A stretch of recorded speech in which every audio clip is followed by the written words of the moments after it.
ঠান্ডার দিন, ভাবলাম যে কি রান্না করবো, তারপরে মাথা তাইলো যে না খিচুড়ি বানাইলে আজকে। তারপরে অনেক চিন্তা করিয়া খিচুড়ি বানানি স্টার্ট করলাম। এই যে শুকনো মরিচ তেজপাতা একসঙ্গে দিলাইলাম, এই দিলাম পাঁচফোড়ন,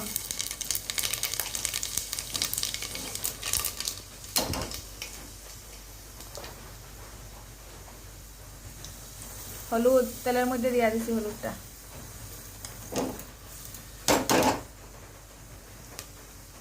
এই যে সম্বাস,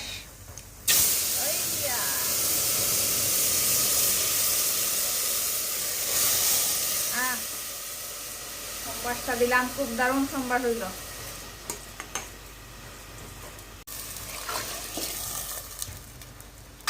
এখন দিমু লবণ, লবণ ছাড়া তো খিচুড়ি একদম মিশা, আন্দাজ মতো লবণ,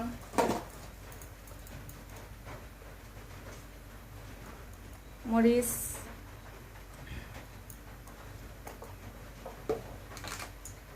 জিরা, লাস্টে কাঁচা লঙ্কাটা দিলাম, একটু বেশি দিছি, একটু জাল টাল না হইলে তো ভালো লাগে না, খিচুড়িতে একটু জাল হইতে লাগে। তারপরে নাড়াচাড়া দিয়া এক কোণে বন্ধ করে রাখবো। এখন ওয়ার অপেক্ষা, বন্ধ করে দিলাই, ঢাকনাটা দিলাই।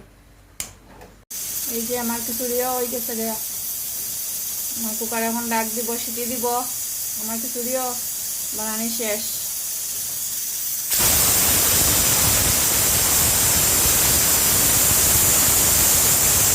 ফালা আমার খিচুড়িটা কিরকম হয়েছে এই দেখেন, পাতলা হয়েছে। এই দেখো আমার খিচুড়ি, আমার অল্প গিয়ে দিলাই খিচুড়ির মধ্যে।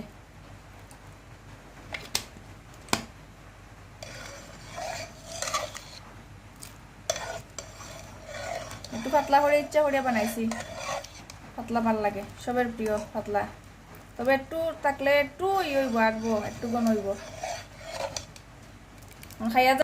খাইয়া রেজাল্টে জানাইমু কিরম হয়েছে সবাই রে, এরপরে সবাই নিমন্ত্রণ থাকবো।